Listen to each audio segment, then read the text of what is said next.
Well, darling, there's only one God. Darling, there's only. Welcome to the Dirty Bag Podcast. I'm your host, Cookie, and I got a treat for myself on here today. Like I'm glad y'all gonna enjoy this, but this feels like this is for me, and this is full circle. So I got we got Black Girl Magic, Black Girl Boss, Black Girl Excellence, Black Girl I'm gonna get it done. I got my girl Sharee Silerio here today, and she's a filmmaker.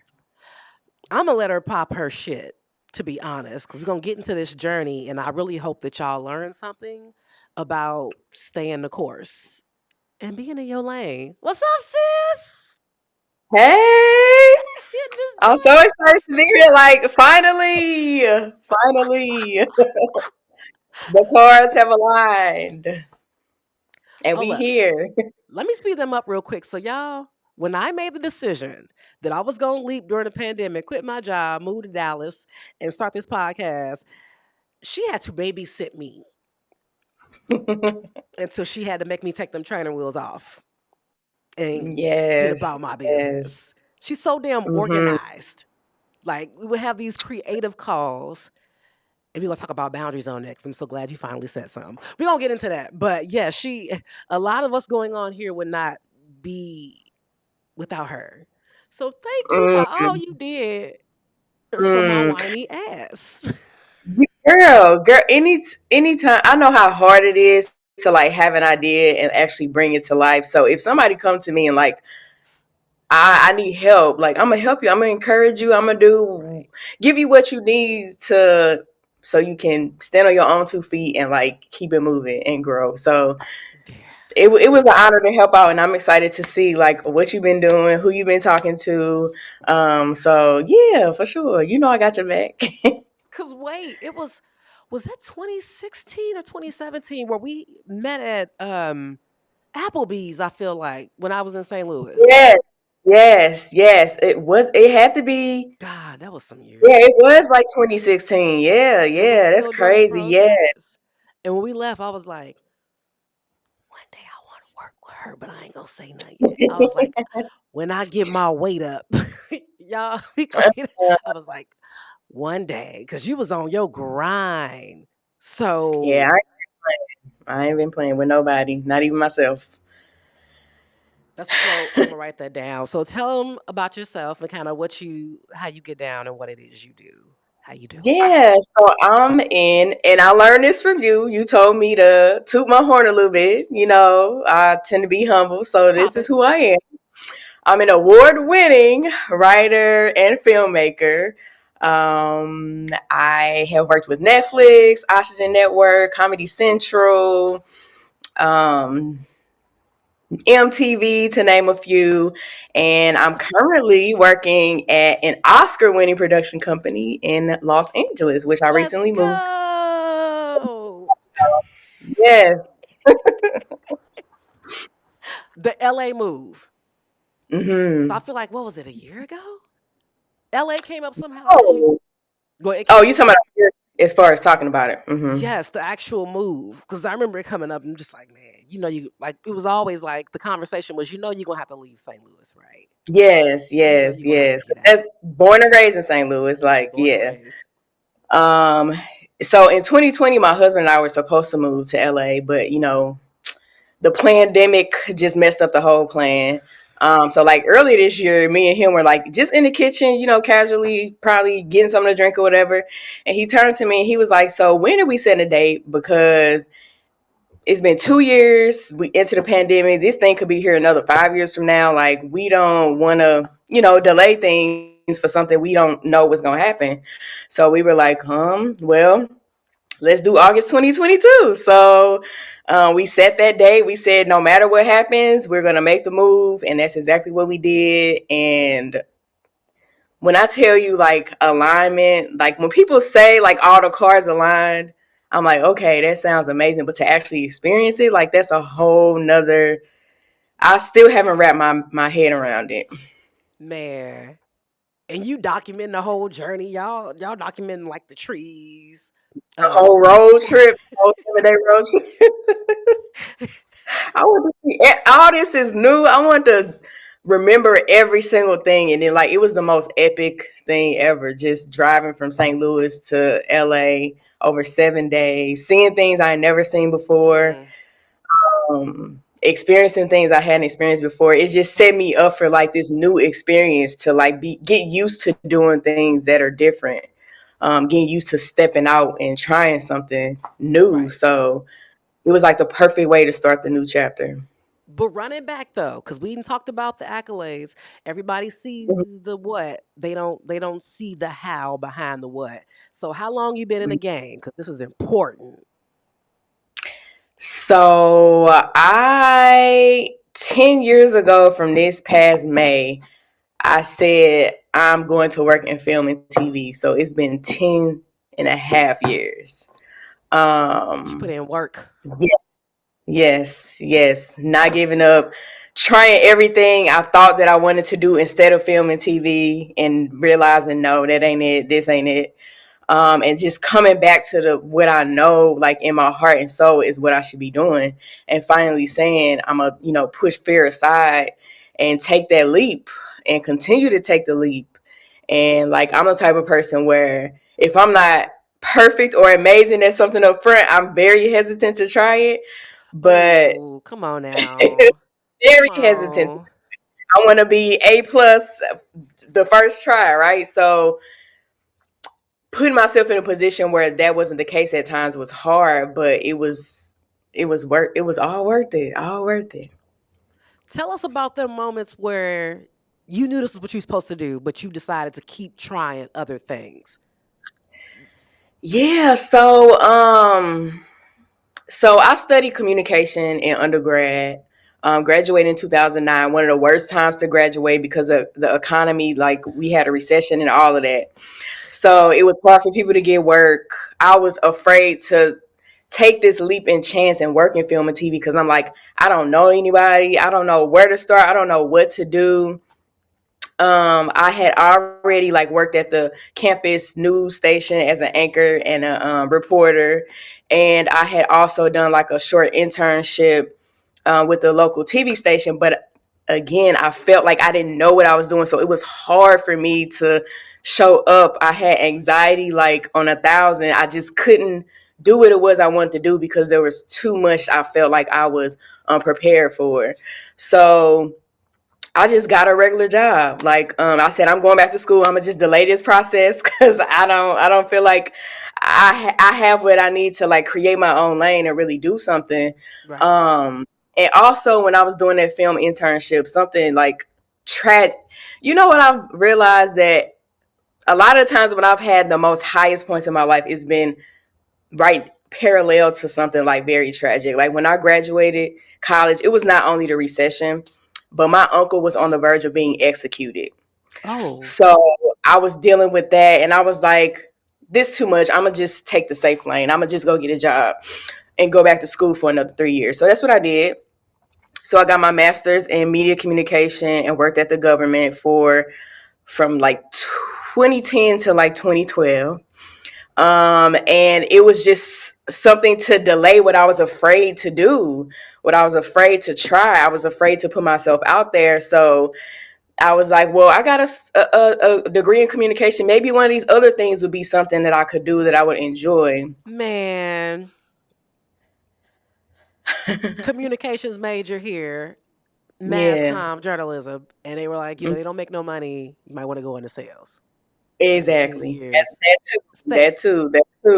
Because a Yeah. lot of the jobs starting off was like $30,000. I'm like, I got over 6 figures in student loan. Like, this The not math it's ain't not math. mathing. The math ain't math. And like, I need Education ain't something else. educating. Yes, it ain't paying off. They don't tell you that up Literally. front. No, no, Do not at not tell all. you Like, that. and I have these wild ideas about like salary and all of that, which looking back is like they lied to me. They ain't tell me the truth. But Yikes. Okay. All right, right. right, exactly. But I was working at the government from 2010 to 2012. That was what was safe for me is going back to school, pausing my student loans and saying, okay, maybe I just need some time to like delay what I'm afraid of doing. So in 2012, I graduated with my master's. They told me I could stay through the summer because as a student worker, we didn't have to work through the summer anyway. But literally 2 weeks before I graduated, they told me that I had to either enroll in school or I had to leave. So I'm like, I'm not going back in school to get in no more student loan debt, no more loans to stay here, and I'm Right. making what, maybe $12, $13 out. Like, no. So I said, I'm gonna leave. And like I Right. said, also I was graduating with my master's. They told me I had to leave in 2 weeks, but also my brother was on his way to prison at the same time. So it was then that I realized, okay, I can't control what happens in life. Anything and everything could pop off at any time. I might as well take this time to do what it is that I really feel like I want to do. So in 2012, on one of my last days at that government job, um, I was like talking to coworkers at lunch or whatever, and one of them was like, "So, like, you leaving? Like, what you gonna do next?" And this was like an older woman; she had to be like in her between 50s and 60s.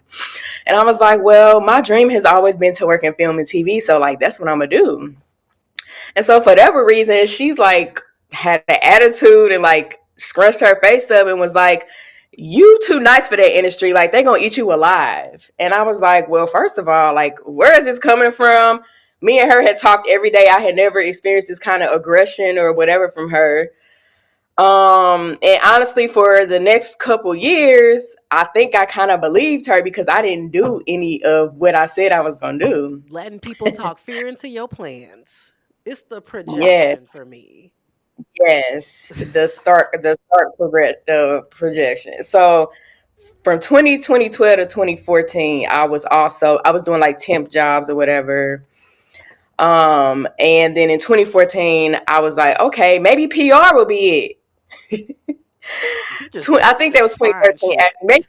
You Maybe just PR, doing yeah, stuff. literally trying shit, trying everything that came to mind. Like maybe this is it. So I got a job in PR, toxic ass work environment. Michael Brown got killed in August 2014, and that once again was like, damn, like we really don't know what could happen at any moment. What the fuck am I doing? It really This shit closed doesn't your bring me joy. eyes. Working with toxic ass people. What do I really want to do? So one of the people from the temp jobs that I worked at, sent it was she worked at communication at one of the places that I worked at as a temp, and she Okay.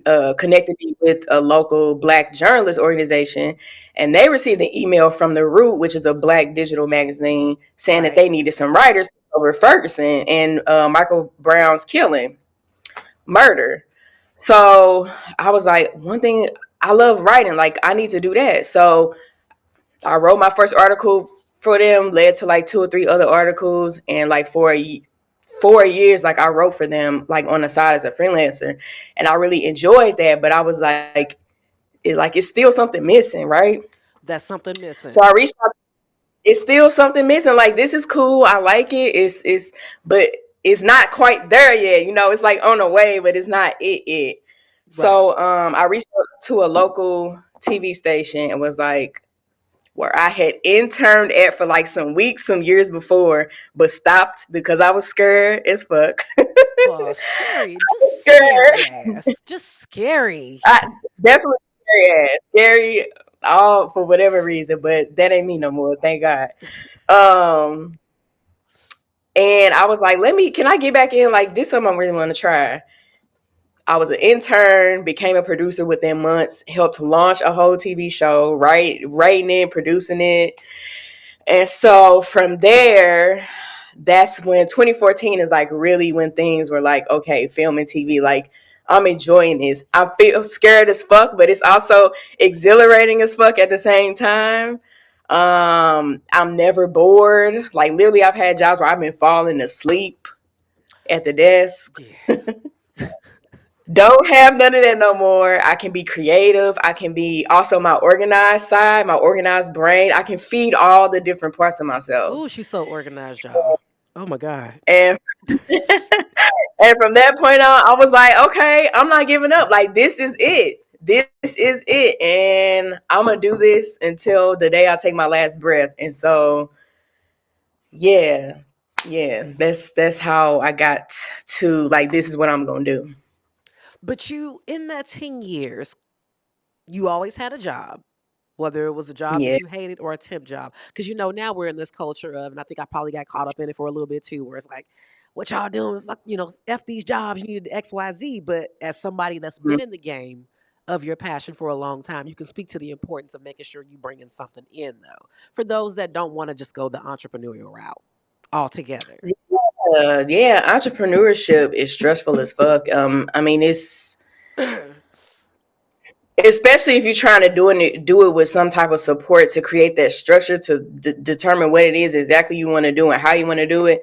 It's a lot to try to do all at once. So, um, I always had a part-time job. One of the part-time jobs I had was as a business manager in a therapist office, which working there actually saved my life. Saved my life. I also was working as a Hallmark card merchandiser, so I would go into like Girl, I Walgreens know and what this Schnucks is. and restock the cards. Just doing shit, right? I had to pay the bill somehow. What else did I do? I produced other people's stuff like on the side. I did whatever I had to do to not feel so much stress about being an entrepreneur. So whatever it was that would be like supplement my income, I didn't have any shame in doing it. And being a production assistant, like that's the lowest ranking position in any production, quote Right. unquote. But one of the most vital because without it, nobody else on set could do what they need to do. They wouldn't be able to eat. They wouldn't have tissue if they needed. Like anything that you need, the production assistant provides it. But like that's literally something that I was doing as well to like just be on set and like see how things work and just experience it. And yeah, having some money come in is vital because it's hard to be creative when you stressed out, trying to figure out how When you you're gonna eat, hungry. like when How you you gonna hungry, create like when your stomach touching your back? exactly, like it don't work like that.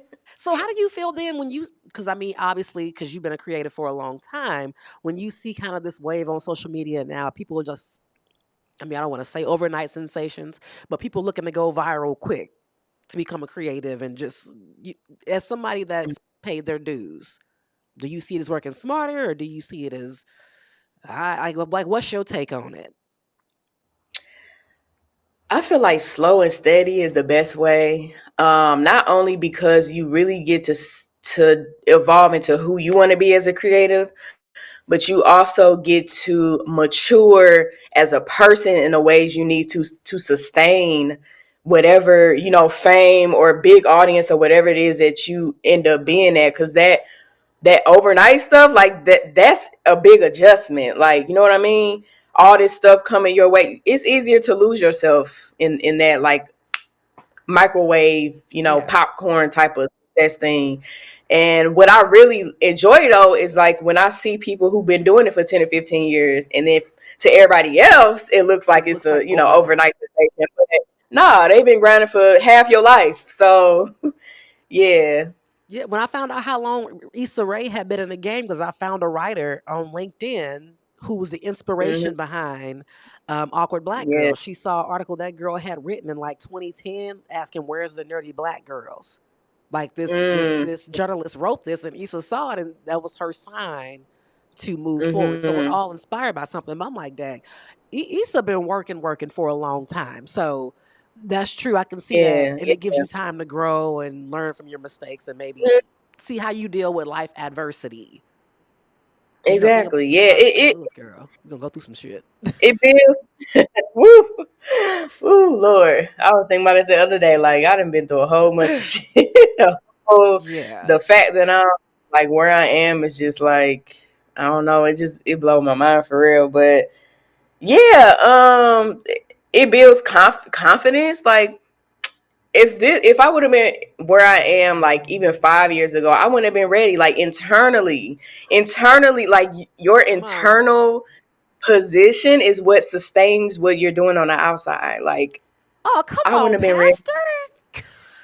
I mean, that's why a lot of people, honestly, that's why a lot of people, when they get to a certain level, drugs is like, in a picture, a whole bunch of risky things because you need some type of outlet. You need some way to manage what all of the things that you're And if you don't learn how to do that beforehand, it's whatever is easiest access to you. More money, you got access to more stuff, more things. So yeah, And that's it's so funny mhm, you brought that up because Ferguson is really what solidified you knowing that this is what I need to be doing, and that's what changed so many of us. That's a unique group we mhm, come from. But I noticed as people got notoriety, got attention, looking back and how some people are no longer with us or ended up in whatever mhm. situations, people started turning to vices.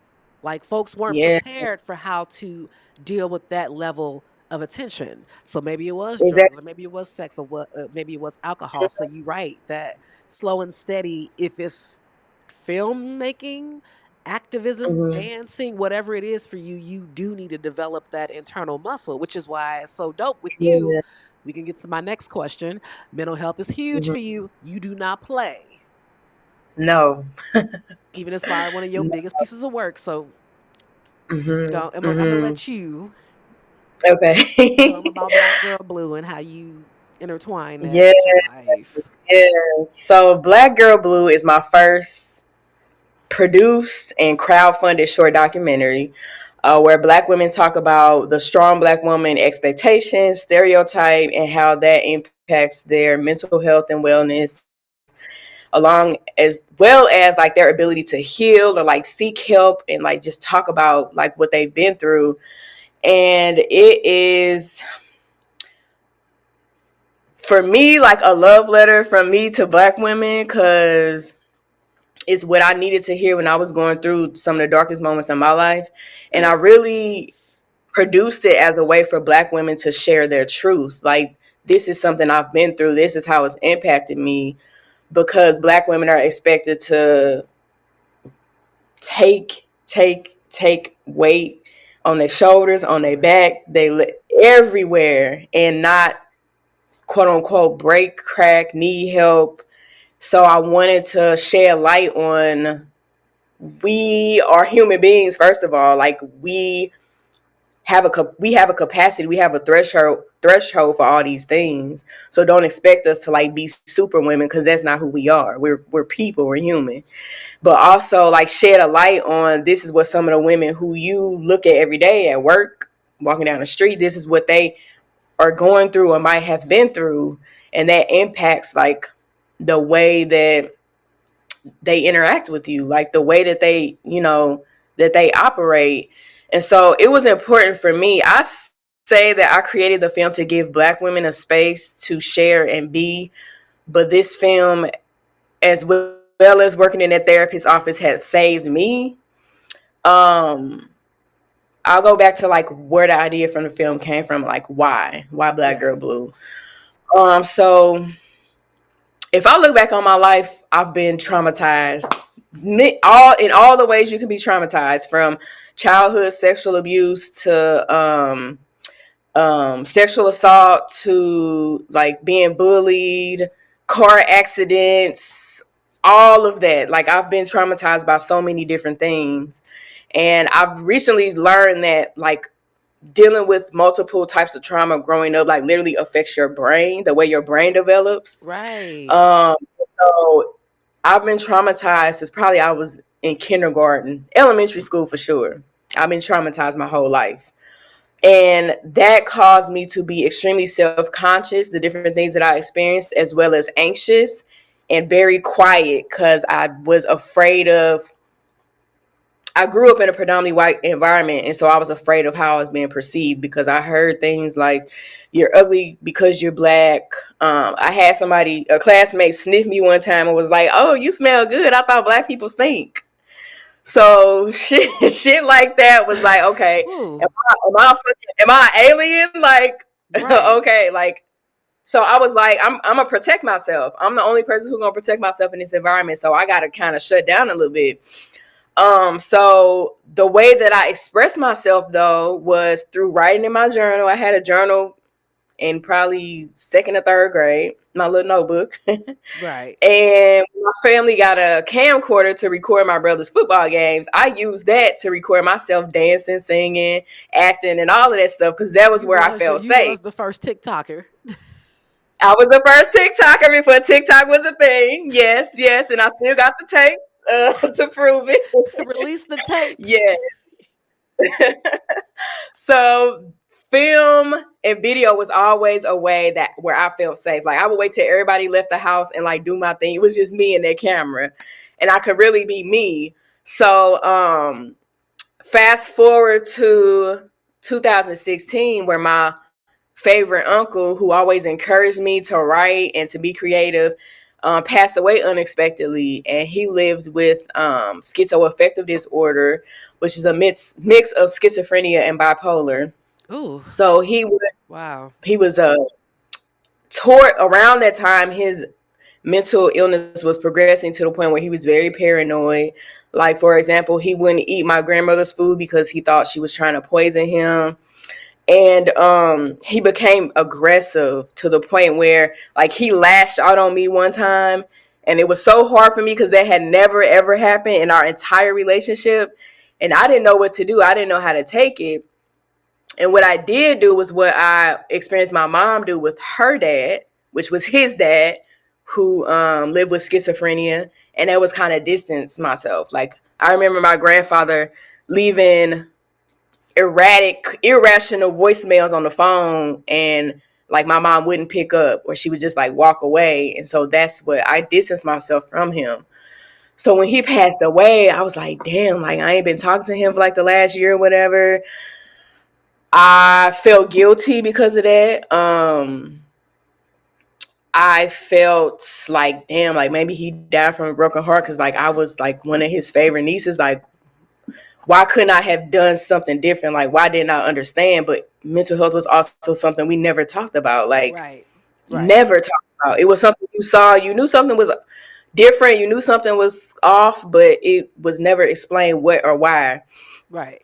So I was a person who had already was experiencing like depression on and off, which is really connected to anxiety. Those two usually go together. But when he passed away, I immediately went into work mode. Like work is my coping mechanism. It's a distraction from my feelings. It's a distraction from my thoughts. So I was working that Hallmark job. I was in a filmmaking program. I was producing somebody docu series, and I probably was doing one or two other jobs too. Way too much. Yeah. Way Well, too that's what we do much. though. Like, if I could just turn my Yeah. mind off of that, I'm Mhm. okay. Mhm. And Yeah. that's the thing. For me, being okay always meant, okay, you can go to school, you can go to work, you can still do, right? So that's what I did. That's what I thought being okay was. But a year later, all that shit caught up with me. Won't it though? Yes, I was like numb as hell. I couldn't feel nothing. I had some good things happening in my life, like film wise, but I couldn't experience the joy of none of that. None of it. Man. And so I had a conversation with this Black woman who I was friends with since college about it. And I heard from her what I have felt myself, what I'm sure other people who've dealt with mental illness have heard. Like, she told me I was ungrateful for being depressed. I didn't have a reason to be You depressed, even said though I it. had just lost my favorite uncle. And she frankly told me like she knew how to support me do it. She was mad at me about something that I said when I was sharing about my depression. So she said she knew how to support me, but she deliberately chose not to because she was upset. So How I do was you like, damn, say that with a straight face? I don't know. I don't know. I don't understand. I Folks don't need get it. help. Like, they really do. They really do. So I was like, damn, like this shit coming from another Black woman. Like, is this what we thinking about ourselves? Like, is this, I know this is how the outside sees us because they think we should be able to do everything no matter what we going through. So like, We do too, though. how do I express all these feelings, but also give like other Black women who I know I'm not the only one like going through all this, Right. give other women room to like share their truth. So I was like, Well, what always made me feel good growing up was getting on them video, getting in front of the camera, like, talking and doing all that. So I was like, Right. and like, duh, you a filmmaker, so why don't you make a film? So Use I your was like, tools. yes, use what I got, use what comes natural to me, right? Right. So I put a post on Facebook and I was like, if you're a Black woman and you want to share your mental health journey, put your information in this Google form. I did the same for Crew. So we filmed in September 2019. The film wasn't finished until September 2020 because I had like 4 or 5 aunts pass away within that time, plus my film mentor. So my mind was like, I can't do this shit right now. Right. My heart and soul was like, I can't do this shit right now. So finally finished the film, put it in festivals. It's won like 3 or 4 awards. Slow down, because you're And not I gonna just breeze over that. You're not just gonna breeze over these 4 awards. That's our problem now. We be breezing over shit. right, Like you didn't put that's true. blood, sweat, and the fact that you put it on hold and came back and it was still successful, which speaks to Yeah, if y'all need to take that break. If you got to stop for a yes. second, it's okay. If you It's got to okay. deal with life. You gotta take care of yourself. You gotta take care of yourself. So it won 3 or 4 awards.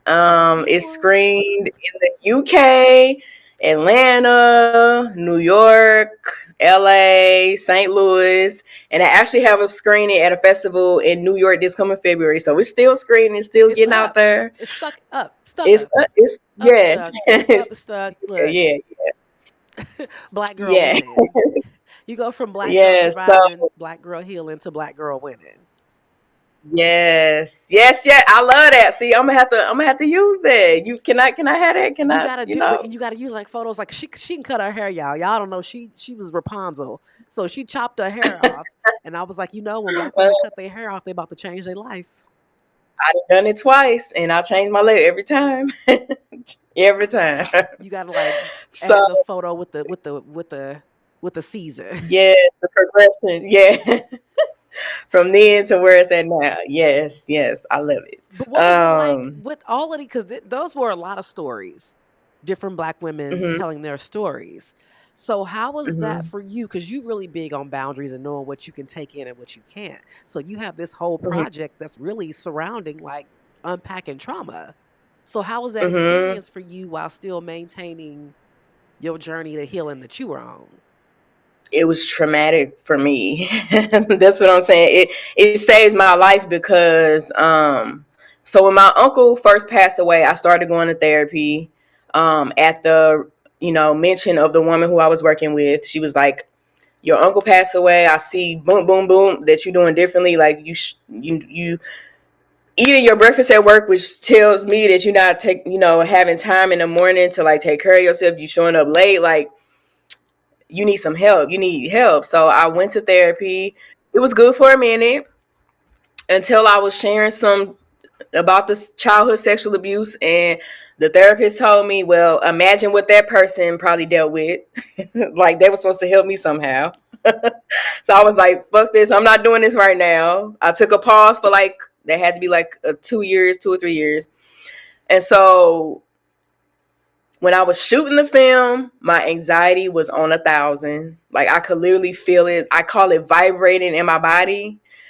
I was super exhausted and probably went into a slight depression after that because it was so Mm, much at one time. And a lot of what the women talked about as far as what they experienced trauma wise was stuff that I had experienced. So like again, sexual abuse, being bullied, so there was a lot for me to process when I really didn't have time to like process. I didn't have a therapist to go talk to mm. at the time. So I started going back to therapy in 20 it had to be 20 in May. It was after George Floyd was killed in 2020. That's when I started going back because the mix of the pandemic with another black man being shot and killed That was too much. made my anxiety go to a whole nother level. I didn't know it could. The reason I started back because my husband was like you snapping at me, He's you like, doing this girl, and that. you better talk to the I lady. think You better I talk think to you the need lady. to. You better I think talk to the lady. I think you need to go back to therapy, man, because this is becoming a lot. And I was like, yeah, you're right. So we explored in therapy the pandemic with George Floyd made me feel unsafe the ways that I felt safe from trauma in the past. Like I should have been safe at school, but I was sexually assaulted at school. I should have Right. been safe here, but I was abused here. Like so that all those things just came back. So I went through trauma therapy, and if it weren't for the women in the film talking about how helpful therapy was for them, and my husband saying you might want to do this, I probably wouldn't have done it. So I started going out of therapy, did trauma therapy for a year. And when I say I lost a few pounds within the first few weeks, like literally weight was being lifted off of my mind, heart, and soul by Who is that doing trauma therapist? therapy. I'm gonna send you her information. Who is that Cause therapist? girl, she changed my entire life. But I also still had bouts of depression that weren't connected like with anything going on in my life. Okay. So then I like the women in the film, they talked about how medication helped them too. So I talked to one of my doctors about taking medication, and so I started depression medication in February of this year. And when I tell you that took my healing to another level, like I literally feel like I've needed this medication my whole life. And I finally feel like I'm free from all the things that like kept me bound and stuck and just not my true self. Like I feel like I finally found the combination that helps me to be who I need to be, Right. do what I need to do. Yeah. But hold on. So the therapist that made the statement about basically her sympathizing with the abuser. So you left that therapist. Yeah, I So left it's that. important to talk. We talk about therapy a lot. And I think we don't acknowledge the fact that, hey, the same way there's bad cops, there's bad nurses, bad doctors. Not all therapists are good therapists. So no, it's okay to do your due diligence. There are some that might not be that good. So if somebody's saying something and it doesn't seem to be helping you, or it's making things worse within reason, something like that, you can leave and find you another therapist in the way that you would anything else. Yeah, like it's like dating. Like find the one that fits best with you.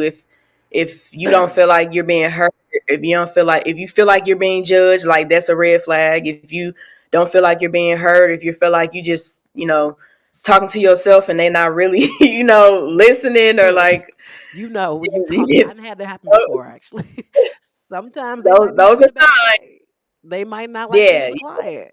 There's just so much. exactly. Because I definitely said I have to Yeah. have a black therapist. That's just, I Yes, prefer a have to black be. woman.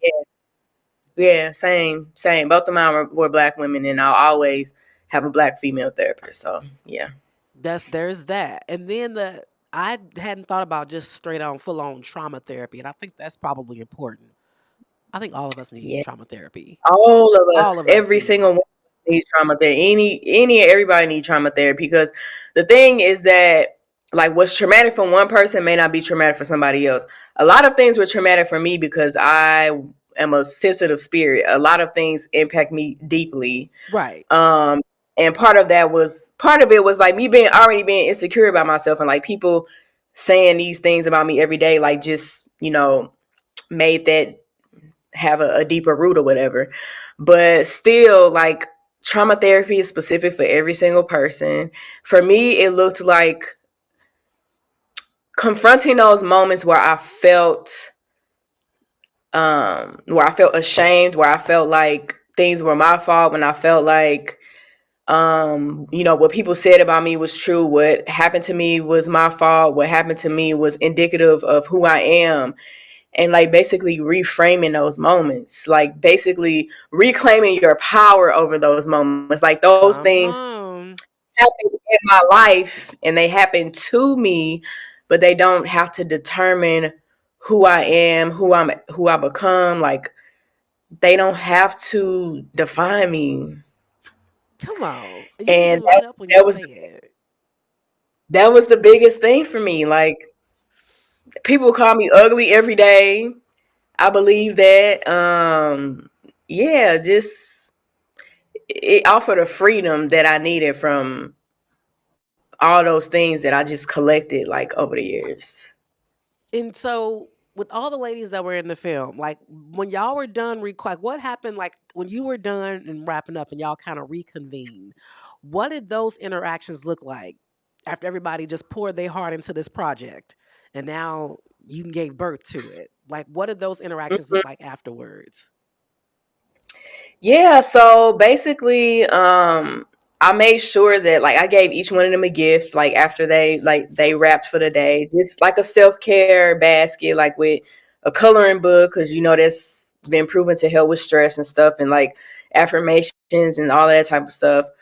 But also the therapists who were in the film offered them like free sessions if they needed them.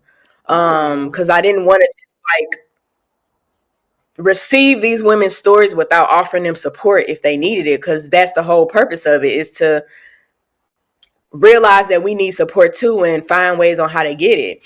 So that was another thing that was like between us afterwards. We would get together sometimes like on Zoom and like talk and have conversations. But in screening the film, since it was still COVID, like everything was virtual. So we had like virtual screenings where I would have them present to share like where they are now. What is it like seeing yourself tell your story at this time? And a lot of them was like, that's the first time I've ever said that out loud. So, and I feel like that was so long ago because I'm so different and things have changed since then. So just to put a presence with the stories that they told so people can see like you can overcome this, or this doesn't have to be the end of things, but also these women's stories are still being written, they're still being told, they're still evolving and changing, and like I want you to realize that that's what it is. You know what I mean? Like it's not just this, even though it's a very traumatic moments that they share in their lives, like that wasn't the end of things, like things still moved along. And I want them to be able to honor themselves by sharing like this is who I am today because of that, or just still continue to make space for them to share their voice or whatever, because like that's not it like about them. and those stories are And then important. yeah. And then we had screenings in person too that they came to and shared, and people like really, really enjoyed those. And those are my favorite too. So I want to do more of those. But just still connecting with each other, like what's going on, how you doing, still creating opportunities for them to share themselves, however they're comfortable. So that's what it looked like. Hopefully that answered the question. Girl, you answered that and then some. And it's the letting the art change you for me. Yes. I think that's another Mm-hmm. reason why it's cool to not rush whatever it is you're doing and enjoy the journey, because you went through a Mm-hmm. lot, obviously creating the Yeah. film, but you made Yeah. sure that you held yourself kind of responsible for what went on with these ladies as best as you Mm-hmm. could with having a mental health therapist and offering the free Right. services. Because I'm always nervous about people coming on here and opening certain wounds that I can't give you the tools to help close. I think you Yeah. really got to be responsible with when you're asking people to share traumatic shit, because Mm-hmm. once Mm-hmm. you rip that band-aid off, it's just you and yourself. Exactly. Yeah. They could cause a whole nother, if they could cause a whole nother relapse or whatever. Like just especially if they, and I think what was important for me too was also choosing women who had already gone through some type of treatment for what they went through, There, that, yeah. because they somewhat already have those tools and skills to recenter and all of that, versus someone this is their first time talking about it and they've never talked to anybody about it, they haven't been to treat, like that's something I don't feel like I could ever do, because like you said, I don't have the tools, I'm not a therapist, Right. and I don't want to trigger anybody to the point where like they next 5 years messed up because they weren't taken care of. You know they're gonna call you every day. Like when somebody, I noticed that too. With like that's why you gotta set boundaries. When people share certain stories, they become attached to you and they kind of look to you to heal them sometimes. Mhm. And sometimes you can't do that. So Yeah. now you got somebody to tell their story. They calling you all the time. And you're like, hold on now. Wait a minute. Mhm. Mhm. Mhm. Boundary. And I think that over time you can set, I would definitely say in the last year, you definitely got tougher, not tougher, but more firm with boundaries and what you are going to have capacity for and what you not stepped into the Yeah, I've arena of. learned actually establish what a boundary is and how to establish one, how to stick to it. Because of everything that I experienced growing up, I was a people pleaser. Like anything anybody wanted me to do, yeah, I do it whether I had the capacity or not, which caused me to be more stressed out. And then when I get really stressed out, or if I have a long-term adrenaline rush after that, I'm depressed automatically. Like I've learned that about me. um and so when I started going to therapy, I was like, I learned, and after like the trauma thing healing, like I'm just as important as these people who I'm trying to help and support, And we don't right? think Like, that. We literally see our value in our labor for other people. yes, yes, my value is not in my labor, it's not in my yes, it's not in me doing what you want me to do when you want me to do it. It's in me because I exist, and I'm the only one who can shield that, protect that. Like I'm the only one who can assert it, when it comes to other people. So I had to learn how to say no and be okay with it. If I told you no and you got an attitude and treat me different, Well, that. bye. Well, we know what that was. We know what that Bye. was. Okay. Bye. Okay, Miss Mamas. Like if you got a problem with, like, you got to deal with that. Like I got to protect me and mine because I'm the only person who can do it. So if we experience that together. If I say I can do something and it comes to a point where I can't, I gotta communicate it. I gotta let you know this too much for me. Y'all, So I yeah. definitely start editing my podcast because of her right before it was time for that first episode to launch. Because I was really pulling on this woman. Something tough. And again, it was me as a new creative. So I didn't know what to do. I knew I had somebody that I really respected that was helping me out. And I was definitely like, oh, can we do this? Can we do? And looking back, I'm like, girl, I was asking for a lot. I needed to Uh, spend more time with myself and take more risk and trust my process with yeah. doing things. And I didn't because it was just all so brand new. I was just excited that it was going to happen. Mhm. But I wasn't thinking in Yeah. that moment how it was impacting you, like helping me in the way that you were. So when I was like getting ready Mhm. to edit that first episode, I was like, okay, look, Sharee was like, look, I got a lot of projects I'm focusing on right now. I'm going to put my full energy. She was like, look, I'm not helping nobody with nothing right now. I'm putting my Uh-huh. energy into my projects and what I'm about to do. And I was like, okay. Mhm. So here we are. But I know that Yeah. I needed that push though.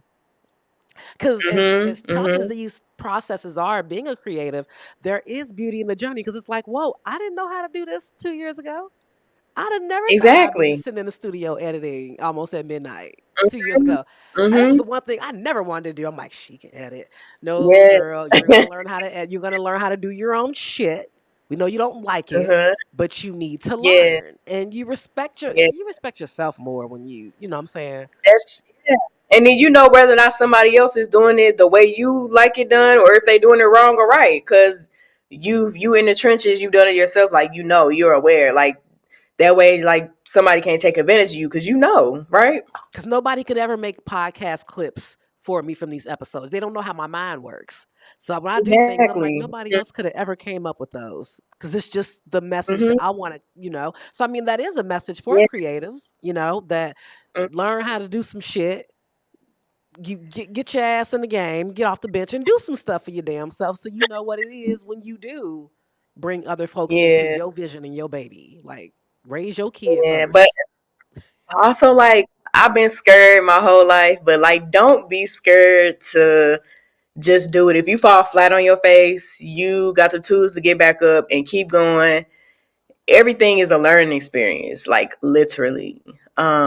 If you try something, don't like it, okay, cross it off the list. You don't like it, that's not it. Um, yeah, I mean, if you tried and can't do it, then you really know you got to hire somebody, right? But at least try. But try, give yourself a fighting Yeah, chance to see if you really suck. exactly.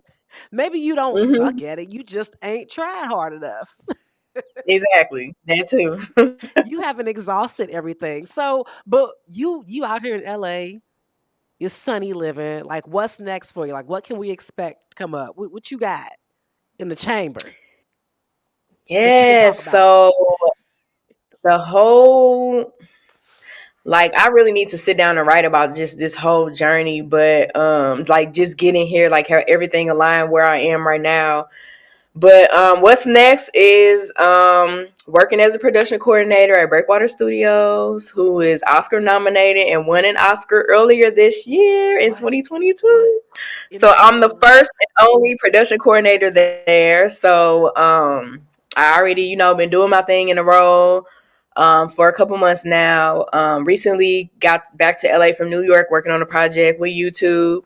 So next year we'll be continuing to work with YouTube. And personally, I feel like I want to either add some more like B-roll or whatever to Black Girl Blue, or break it down and like talk to individual women about specific mental health conditions or challenges or whatever, like a docu-series.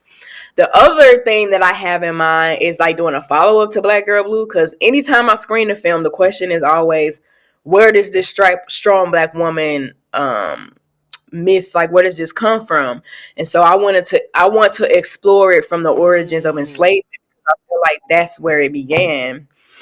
So I would love to do that. And then I also have like a short fantasy film that I've written that could be an animation or a narrative that I want to write. I have like 20 pages of notes. come on now. Um, I have Oh, a lot of narrative things, the things that I want to do. And thankfully, at my job, we have a program where they actually will finance your ideas. So I'm in a perfect place at the perfect bruh. time. She has a Yes. job that's paying her bills, that's helping fund the dream. That's always Yes. the goal.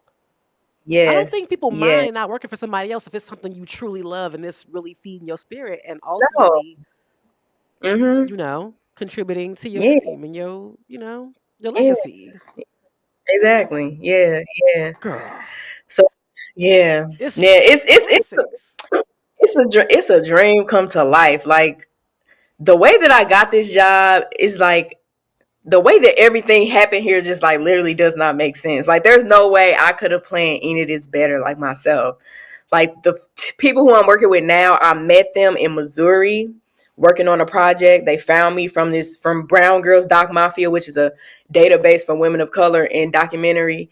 They found me on their website. I worked with them in Missouri for 4 or 5 days. And like 2 or 3 days in, one of the producers was like, so like when are you moving to LA? Like, are you moving for film and TV? And I'm like, yeah. And they like, well, we're gonna have to get you into our office because we're gonna need you there. So I was like, huh. So you thinking like as a production assistant? Because that's what I was doing on that project. She was like, yeah, yeah. I was like, okay. I was like, huh. I was thinking in my mind, okay, I was really hoping that I wouldn't have to start as a production assistant, but that is where what I've always been doing as far as like working with Netflix and stuff, and I still enjoy it. So I'm gonna just do it. Come to find out, I let her know that I got to LA, and she was like, let's do a lunch or whatever. We set up a lunch, and she was like, by the way, we have this opening for a production coordinator. So that's the person who actually manages the production assistants. She was like, act no, you So should be I'm like, boss. You right. should So be the I'm like, boss. okay, okay. All right, God, like I see you, I see you. So I Showing out, applied, I Lord. got the job, and like here I am. Like It's so it's just crazy. crazy. It's really crazy. Maybe it does Really. make sense though. It's just that the story here, the moral to the story is do the work and you'll get put in the positions you're meant to if you stay the course. Yeah. But you got to be serious about what it is you do, and you in your lane. So you're not merging Yeah. and swerving, being nosy. You know what it is you called to do. You tried to run from Yeah. it, but you can't Yeah, I back did. because it's gonna Hmm. pull you clearly kicking and screaming because your spirit not Right, gonna regardless. rest doing no bullshit. No. Hmm. So you do Yeah. So bullshit. follow your spirit. Follow your spirit at all.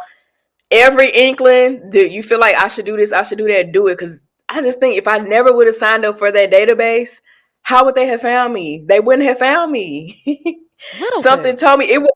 it wasn't something I didn't feel like doing it at the time. At first I started not to do it, but I was like, let me go ahead and put my information over here, upload my website, my, trailer or whatever. Let me just do Yeah. it.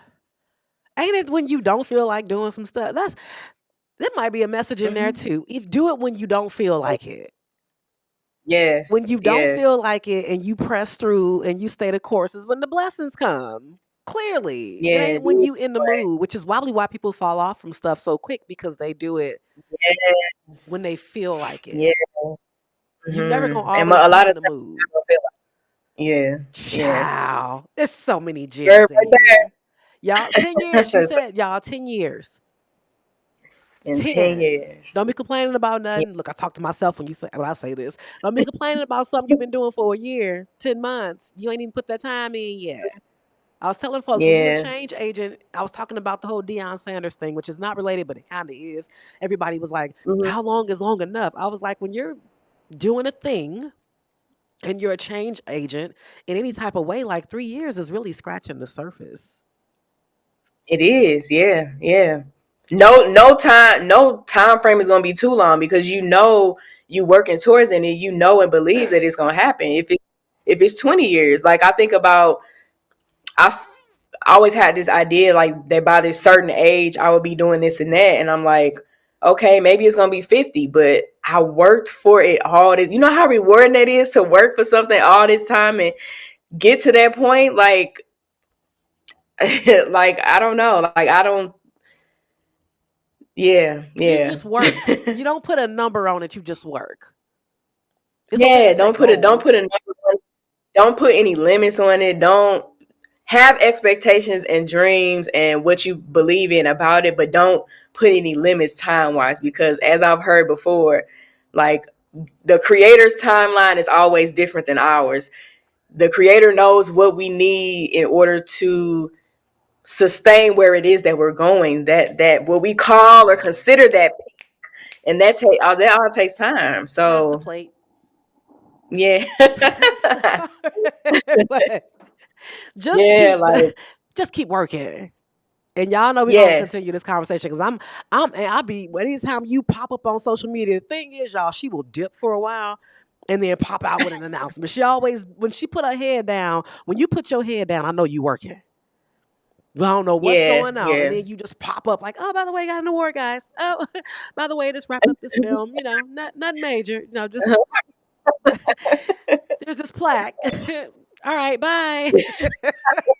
And then you dip and run For back real, into the bro. lab. Yeah. I can't do both. It's too many other people's ideas on social, too many I feel everything, too many emotions connected with what other people going through that's a lot for me to manage. And honestly, for a minute, social media was a source of it caused depression for me. I don't know if it probably was the like whole comparison thing, but Yes. just your mind being stimulated all the time, like that's a lot, 24/7. And then that was also what that former friend had used to kind of like I guess get back at me or hurt me or whatever. Like I was blocked on everything, so it was a source of pain for me that I had to just distance myself from. And I'm slowly coming back to it in my own way, in my own authentic way, and not making it about like it doesn't have to be a performance thing. Like a lot of us post saying like I need 1,000 likes. I need no. For me, it's just telling my story, encouraging somebody. That's what it is and what it has to be for me. And then you So dip. yeah, You come in yeah, with the I'm out. encouragement. I gotta live like real life, like You're a living witness yeah, that, them vanity metrics can prevent you from doing what you're supposed to do because I have to watch this too. There's a lot of podcasts that I don't really follow because we kind of talk about the same thing. I always want to make sure this is Cookie's voice. I don't want to yes, watch yeah, somebody else. Next thing you know, because there are people that log on social media and mimic other people. I don't want to do that. hmm, My voice is good. My yeah, story is good. My background is good. I don't need to borrow from other people, but I know sometimes I have to protect my creative space by going, I'm going to put this yes, content on here and I'm going to jump off. I don't want to watch what y'all yeah, doing. Don't mean I don't support y'all, but we talking about the same shit. exactly, I don't yeah, think that's yeah. good for You me creatively. You got to maintain your authenticity, your originality, and in a world, especially with social media, where we're all rewarded for doing the same thing, Oh my God. like you got to unplug. Like that's why IG is on my nerves right now because they like, I want you to make reels. If you don't make reels, then I ain't okay. I'm gonna be doing something else It's so then. hard. But I mean, but luckily you started this before this wave though. So that's the cool thing about your journey is that when you started out, it was just about the grit. There Yeah, wasn't no reels. Wasn't nobody really exactly. going live. Yeah. So you didn't Uh-huh. have the pressure of any of that. So I think that's something to be said for that is that you really get to enjoy the process without Hmm. feeling pressure to do all these things. But Yeah, hopefully it's a source of encouragement for a lot of people though. But tell everybody how to find you and your work. yeah. Yeah, so you can find me on ShareeSilerio.com, blackgirlblue.com, and blue is BLEU, and then Sharee Silerio and Black Girl Blue on IG, TikTok, and Facebook. Does she get on when she feel like it?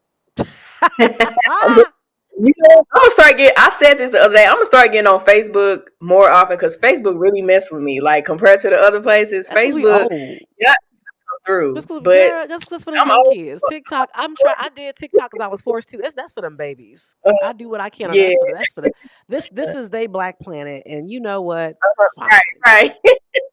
This is their Yeah, black yeah, planet and their MySpace. We just go in there and exactly. see if we got permission to come in Uh-huh. and get something out the fridge, get us a little snack. Right, But right. I want to thank you so much. This has been a long time coming. Of course. Yeah. So happy to have, gotten it in the bag. We did it. Yeah. We did And we gonna it. do it again.